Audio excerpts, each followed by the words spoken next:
Hi hello morning breakfast ಏನು ಮಾಡಬೇಕು ಅಂತ ಚಿಂತೆನಾ? ಖಂಡಿತವಾಗಿಯೂ ಚಿಂತೆ ಬೇಡ. ಈ ರೀತಿಯಾಗಿ ಮಸಾಲ ಚಪಾತಿ ಅಥವಾ ಮಸಾಲ ಪರೋಟನ ಟ್ರೈ ಮಾಡಿ ಮನೆ ಮಂದಿ ಎಲ್ಲ ಫುಲ್ ಫಿದಾ ಆಗಿಬಿಡ್ತಾರೆ. ಅದು ಸಹ ಹೆಲ್ತಿ ವರ್ಷನ್ನಲ್ಲಿ.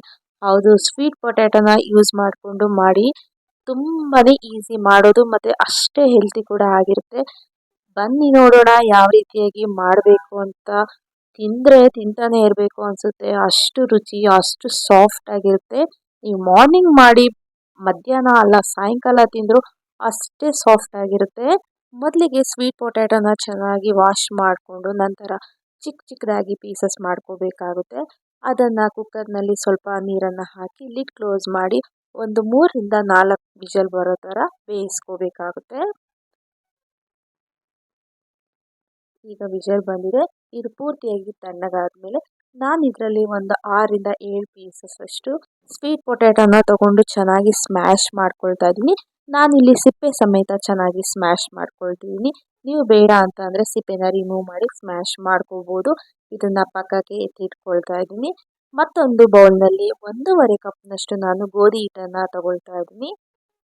ನಂತರ ಇದಕ್ಕೆ 1 ಸ್ಪೂನ್ನಷ್ಟು ಖಾರದ ಪುಡಿ ಹಾಗೂ 1/4 ಸ್ಪೂನಷ್ಟು ಗರಂ ಮಸಾಲ, 3 ಸ್ಪೂನಷ್ಟು ಚಿಲ್ಲಿ ಫ್ಲೇಕ್ಸನ್ನು ಹಾಕ್ಕೊಳ್ತಾ ಇದ್ದೀನಿ. ನಂತರ 1 ಸ್ಪೂನಷ್ಟು ಅಜ್ವೈನ್, ಅರ್ಧ ಸ್ಪೂನಷ್ಟು ಅರಿಶಿನ, 1 ಸ್ಪೂನಷ್ಟು ಜೀರಿಗೆ, ರುಚಿಗೆ ತಕ್ಕಷ್ಟು ಉಪ್ಪು, ಸಣ್ಣಗೆ ಕಟ್ ಮಾಡ್ಕೊಂಡಿರುವಂತಹ ಕರಿಬೇವು ಹಾಗೂ ಸಣ್ಣಗೆ ಕಟ್ ಮಾಡ್ಕೊಂಡಿರುವಂತಹ ಕೊತ್ತಂಬರಿ ಸೊಪ್ಪು ಎಲ್ಲವನ್ನು ಹಾಕಿ ಒಮ್ಮೆ ಚೆನ್ನಾಗಿ ಡ್ರೈ ಮಿಕ್ಸ್ ಕೊಟ್ಕೋಬೇಕಾಗುತ್ತೆ. ನಂತರ ಇದಕ್ಕೆ ಈಗಾಗಲೇ ಸ್ಮ್ಯಾಶ್ ಮಾಡಿ ಇಟ್ಕೊಂಡಿರುವಂತಹ ಸ್ವೀಟ್ ಪೊಟ್ಯಾಟೊ ಏನಿರುತ್ತಲ್ಲ ಅದನ್ನು ಇದರಲ್ಲಿ ಹಾಕಿ ಚೆನ್ನಾಗಿ ಮಿಕ್ಸ್ ಮಾಡ್ಕೊಳ್ಳಿ. ನೀವು ಬೇಕಾದರೆ ಇನ್ನೂ ಸ್ವಲ್ಪ ಸ್ವೀಟ್ ಪೊಟ್ಯಾಟೊನ ಹಾಕೋಬಹುದು. ಈಗ ಒಮ್ಮೆ ಚೆನ್ನಾಗಿ ನೀರನ್ನು ಮಿಕ್ಸ್ ಮಾಡದೆ ಮೊದಲಿಗೆ ಮಿಕ್ಸ್ ಮಾಡ್ಕೋಬೇಕಾಗುತ್ತೆ. ನಂತರ ಇದಕ್ಕೆ ಸ್ವಲ್ಪನೇ ನೀರನ್ನು ಆ್ಯಡ್ ಮಾಡ್ಕೊಳ್ತಾ ಗಟ್ಟಿಯಾಗಿ ಚಪಾತಿ ಹಿಟ್ಟಿನ ಹದಕ್ಕೆ ಕಲಿಸ್ಕೋಬೇಕಾಗುತ್ತೆ. ನೀರನ್ನು ಒಮ್ಮೆನೇ ಹಾಕಕ್ಕೆ ಹೋಗ್ಬೇಡಿ, ಸ್ವಲ್ಪನೇ ನೋಡಿಕೊಂಡು ಹಾಕ್ಕೊಳ್ಳಿ. ಇಲ್ಲಿ ನೀವು ತುಂಬ ಈಸಿಯಾಗಿ ಮಾಡ್ಕೋಬಹುದು. ಸ್ಟಫಿಂಗ್ ಮಾಡಬೇಕು ಮತ್ತೊಂದು ಮಾಡಬೇಕು ಅನ್ನೋ ಅವಶ್ಯಕತೆ ಇರಲ್ಲ. ತುಂಬ ಈಸಿಯಾಗೂ ಮಾಡುತ್ತೆ. ಮಕ್ಕಳಿಗೆ ಈ ರೀತಿಯಾಗಿ ಹೆಲ್ತಿಯಾಗಿ ಮಾಡಿಕೊಡ್ಬೋದು. ಬ್ರೇಕ್ಫಾಸ್ಟಿಗೆ, ಸ್ನ್ಯಾಕ್ಸಿಗೆ, ಲಂಚ್ ಬಾಕ್ಸ್ಗೆ. ಈಗ ಇದನ್ನು ಒಂದು 5 ನಿಮಿಷ ರೆಸ್ಟ್ ಮಾಡೋಕ್ಕೆ ಬಿಟ್ಟು ನಂತರ ಮತ್ತೊಮ್ಮೆ ಚೆನ್ನಾಗಿ ಹಿಟ್ಟನ್ನು ನಾದ್ಕೊಂಡು ಚಿಕ್ಕ ಚಿಕ್ಕ ಉಂಡೆಗಳನ್ನಾಗಿ ಮಾಡ್ಕೋಬೇಕಾಗುತ್ತೆ. ನೀವು ಯಾವ ಸೈಜ್ನಲ್ಲಿ ಚಪಾತಿಗಳನ್ನು ಮಾಡ್ಕೊತೀರೋ ಆ ಸೈಜ್ನಲ್ಲಿ ಉಂಡೆಗಳನ್ನು ಮಾಡ್ಕೊಳ್ಳಿ. ಈಗ ಎಲ್ಲ ಉಂಡೆಗಳನ್ನು ಮಾಡಿಕೊಂಡು ನಾನಿಲ್ಲಿ ಒಂದೊಂದೇ ಉಂಡೆಯನ್ನು ತಗೊಂಡು ನೀವು ನಾರ್ಮಲ್ ಆಗಿ ಚಪಾತಿನೆಲ್ಲ ಯಾವ ರೀತಿಯಾಗಿ ಲಟ್ಟಿಸ್ತೀರಾ ಅದೇ ರೀತಿಯಾಗಿಯೇ ಲಟ್ಟಿಸ್ಕೋಬೇಕಾಗುತ್ತೆ.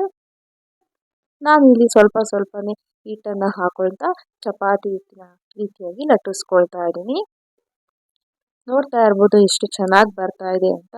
ಸ್ವಲ್ಪನೂ ಸಹ ಕಿತ್ತೋಗ್ತಾ ಇಲ್ಲ, ಅಷ್ಟು ಚೆನ್ನಾಗಿ ಬರ್ತಾ ಇದೆ. ಯಾವಾಗಲೂ ಒಂದೇ ರೀತಿಯಾಗಿ ಪ್ಲೈನ್ ಚಪಾತಿ ಮಾಡೋ ಬದಲು ಈ ರೀತಿಯಾಗಿ ಮಸಾಲೆ ಚಪಾತಿ ಅಥವಾ ಮಸಾಲೆ ಪರೋಟನ ಟ್ರೈ ಮಾಡಿ, ಅದನ್ನು ಸಹ ಸ್ವೀಟ್ ಪೊಟ್ಯಾಟೋನ ಯೂಸ್ ಮಾಡಿಕೊಂಡು ಈಗ ಇದನ್ನು ಕಾದಿರುವ ಹೆಂಚಿನ ಮೇಲೆ ಹಾಕಿ ನಿಮಗೆ ಇಷ್ಟವಾದಂಥ ತುಪ್ಪ, ಬೆಣ್ಣೆ, ಎಣ್ಣೆ ಏನಾದರೂ ಹಾಕ್ಕೊಂಡು 2 ಸೈಡನ್ನು ಸಹ ಚೆನ್ನಾಗಿ ಬೇಯಿಸ್ಕೋಬೇಕಾಗುತ್ತೆ. ಇದೇ ರೀತಿಯಾಗಿ ನಾನು ಎಲ್ಲ ಮಸಾಲೆ ಚಪಾತಿ ಅಥವಾ ಮಸಾಲೆ ಪರೋಟಗಳನ್ನು ಮಾಡ್ಕೊಳ್ತಾ ಇದ್ದೀನಿ. ಇನ್ನು ನನ್ನ ಚಾನಲ್ನಲ್ಲಿ ಸುಮಾರು ಕುಕಿಂಗ್ ವಿಡಿಯೋಸ್ಗಳನ್ನಾಗಿರ್ಬೋದು, ವ್ಲಾಗ್ಸ್ಗಳನ್ನಾಗಿರ್ಬೋದು ಅಪ್ಲೋಡ್ ಮಾಡಿದ್ದೀನಿ. ಅವುಗಳನ್ನು ಸಹ ನೋಡಿ ನಮಗೆ ಸಪೋರ್ಟ್ ಮಾಡಿ. ಇಷ್ಟ ಆದರೆ ಮೆಸೇಜ್ ಕೂಡ ಮಾಡಿ, ಕಮೆಂಟ್ ಮಾಡಿ. ನೋಡ್ತಾ ಇರ್ಬೋದು ಎಷ್ಟು ಚೆನ್ನಾಗಿ ಬರ್ತಾ ಇದೆ ಅಂತ ಎಲ್ಲ ಚಪಾತಿ ಅಥವಾ ಪರೋಟಗಳು. ಇನ್ನೂ ಸಹ ಅದೇ ರೀತಿಯಾಗಿಯೇ 2 ಸೈಡನ್ನು ಚೆನ್ನಾಗಿ ಬೇಯಿಸ್ಕೊಳ್ತಾ ಇದ್ದೀನಿ. ಈಗ ಎಲ್ಲ ಪರೋಟಗಳು ಸಹ ರೆಡಿಯಾಗಿದೆ. ಇದನ್ನು ನೀವು ಹಾಗೇನೂ ಸಹ ತಿನ್ಬೋದು, ಇಲ್ಲ ಇದನ್ನ ಉಪ್ಪಿನಕಾಯಿ ಜೊತೆ ಮೊಸರು ಜೊತೆನೂ ಸಹ ತಿನ್ಬೋದು. ತುಂಬಾ ಟೇಸ್ಟಿಯಾಗಿರುತ್ತೆ, ತುಂಬ ರುಚಿಯಾಗಿರುತ್ತೆ. ಮಕ್ಕಳ ಲಂಚ್ ಬಾಕ್ಸ್ಗೂ ಸಹ ಸಖತ್ತಾಗಿರುತ್ತೆ ಅಂತಲೇ ಹೇಳ್ಬೋದು. ಮಕ್ಕಳಿಗೆ ಬರೀ ಗೆಣಸನ್ನು ಕೊಟ್ಟರೆ ತಿನ್ನೋಲ್ಲ. ಅದು ಬದಲು ಈ ರೀತಿಯಾಗಿ ಬ್ರೇಕ್ಫಾಸ್ಟ್ ಅಥವಾ ಸ್ನ್ಯಾಕ್ಸ್ ರೀತಿಯಲ್ಲಿ ಮಾಡಿಕೊಡಿ. ಮಕ್ಕಳು ತುಂಬ ಇಷ್ಟಪಟ್ಟು ತುಂಬಾ ಕೇಳಿಕೊಂಡು ತಿಂತಾರೆ, ಅಷ್ಟು ರುಚಿಯಾಗಿರುತ್ತೆ. ನಮ್ಮ ಮನೆಯಲ್ಲಂತೂ ಎಲ್ಲರೂ ಸಹ ತುಂಬಾ ಇಷ್ಟಪಟ್ಟು ತಿಂದ್ವಿ. ಈಗ ಇದನ್ನ ಟೇಸ್ಟ್ ಮಾಡ್ತಾ ಇದ್ದೀನಿ, ಬನ್ನಿ ನೋಡೋಣ ಯಾವ ರೀತಿಯಾಗಿದೆ ಅಂತ. ತುಂಬ ಅಂದರೆ ತುಂಬಾ ಸಾಫ್ಟಾಗಿ ಬಂದಿತ್ತು. ಟೇಸ್ಟ್ ಮಾತ್ರ ತುಂಬ ಸಾಫ್ಟಾಗಿ ಇತ್ತು.